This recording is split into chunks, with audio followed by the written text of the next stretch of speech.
ராதே கிருஷ்ணா. மகோன்னதமான காளிய God இதுதான். அதாவது பகவான் காளியன் மேல நர்த்தனம் ஆடின இடம் இதுதான்.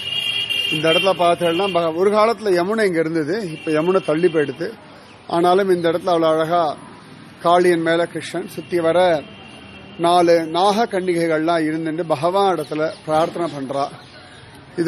இதுதான் காளிய காட். இந்த மரம் தான் 5000 வருஷமாக பழமையான மரம். 5000 வருஷம் இந்த மரம்.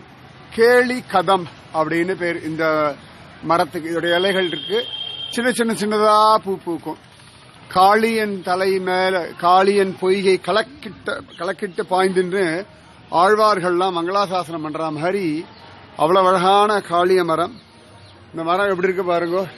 இந்த மாதிரி கலையில தான் கண்ணன் நடந்து போய் ரொம்ப அழகா காளியன் மேல நர்த்தனம் ஆடினான்.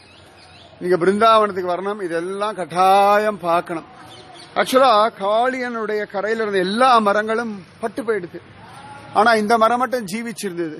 ஏன் அப்படின்னா, கருடாழ்வார் தேவலோகத்துல அமிர்த கலசம் கொண்டு வரும் பொழுது அந்த அமிர்த கலசத்தை ஒரு க்ஷணம் இங்க வச்சாராம். இந்த பாருங்க, இப்ப நான் காமிச்சிருக்க இடம் பாருங்க, இதோ தெரியுதா, ஒரு பானை மாதிரியே இருக்கு இல்லையா.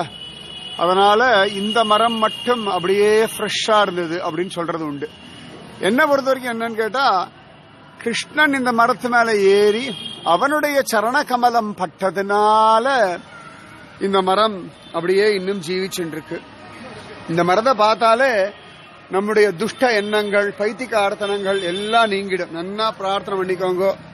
இதோ இந்த மரத்தை நான் உங்களுக்காக அப்படி தொடறேன். நிச்சயமா உங்களுடைய துஷ்ட எண்ணங்கள், உங்களுக்கு யாராவது பில்லி சூனி மந்திரங்கள் என்ன வச்சிருந்தாலும் எல்லாமே மாறி போயிடும். உங்க வம்சமே நன்னா இருக்கும், பரிபூர்ணமான ஆனந்தம் கிடைக்கும். அழகான இந்த காளிய மடு இதுதான். ஆண்டாள் முதற்கொண்டு ஆழ்வார்கள் முதற்கொண்டு பாடின காளிய மடு இதுதான். சரியா? முன்னாடி யமுனை இங்க ஓடிட்டு இருந்தா, இப்ப ஓடல.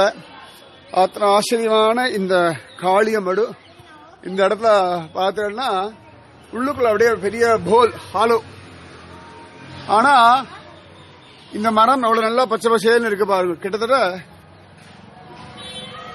பட்டு போய் மரம் சொல்றது அந்த மாதிரிதான். ஆனா இன்னைக்கும் இவ்வளவு அழகா இருக்கு. என்ன, கிருஷ்ண சரண கமலத்தை தொட்ட ஒரு மரம். சோ சைத்தன்ய மகாபிரபு, ராமானுஜர், எத்தனையோ மகாத்மாக்கள் எல்லாம் அனுபவிச்ச ஒரு மரம் இந்த காளிய மரத்தினுடைய காளிய காட்டில் இருக்கக்கூடிய இந்த கேளி கதம்ப விருட்சம்.